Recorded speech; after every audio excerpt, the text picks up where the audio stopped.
Do you need to sell your home fast? Well, here's a couple tips I have in order to do that.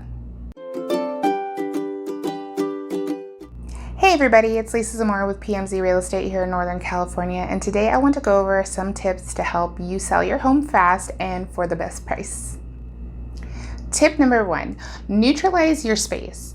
So I know you love your home and you have it decked out the way you like it, but you have to remember the people coming in to look at it, they are trying to picture themselves in the property. So you're going to want to make the space as neutral and decluttered as possible so they can picture their own furniture there and their own style into the space, and that'll make them feel more at home. Tip number 2, make all those little repairs that you've been putting off, like replacing an outlet cover that might be cracked or repairing a little scuff in a wall from like your kids playing or something like that.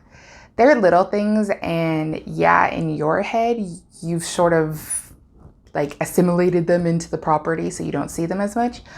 But there a bunch of little things wrong with the house will start like ticking up in a buyer's head, and they'll be like, oh, well, I'll have to fix this scuff in the wall, or I'll have to replace an outlet cover, or this doorknob's a little loose, I'm gonna have to fix that. And that can make people get a little turned off from the property. So just go around and make little fixes. They only take a couple of minutes here and there, or at most maybe an hour or two, but they really make a difference. My next tip is throw on a fresh coat of paint. Some buyers will have a hard time visualizing themselves in the space if it's decorated to your tastes. So in order to make them have an easier time seeing themselves in your home, you want to neutralize it as best as you can. So that means make it sort of like a blank canvas for them to picture their family there instead of them seeing how your family's there.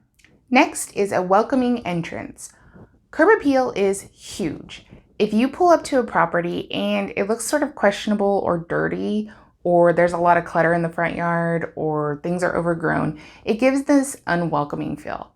Nobody wants to walk into a house with an unwelcoming feel. So we want to keep in mind that the entrance is basically like a please come in, please come see me. So you want to have it look as warm and welcoming and flattering as possible. The next tip I have for you is don't have rooms that have a question mark as to what they're used for. You might be using the dining room as an office or have a playroom for a bedroom, but buyers don't really want to see that. They want to know what each room is actually dedicated for. If you have a spare room downstairs that you're using as an office, make it look like an office. Workout room, make it look like a workout room. Bedrooms, make sure they're nice and clean and tidy so the buyers can look at it and go, oh, this is a bedroom. I know what this is for. If you have a master suite that has a separate little area for an office or a sitting room, dedicate that space. Don't have a bunch of question marks in the rooms. That way the buyers aren't really confused as to what the space is really for. I have a couple more tips for getting your home sold fast and for the best price. The link is in the description box below for my free guide, and I'll see you next time.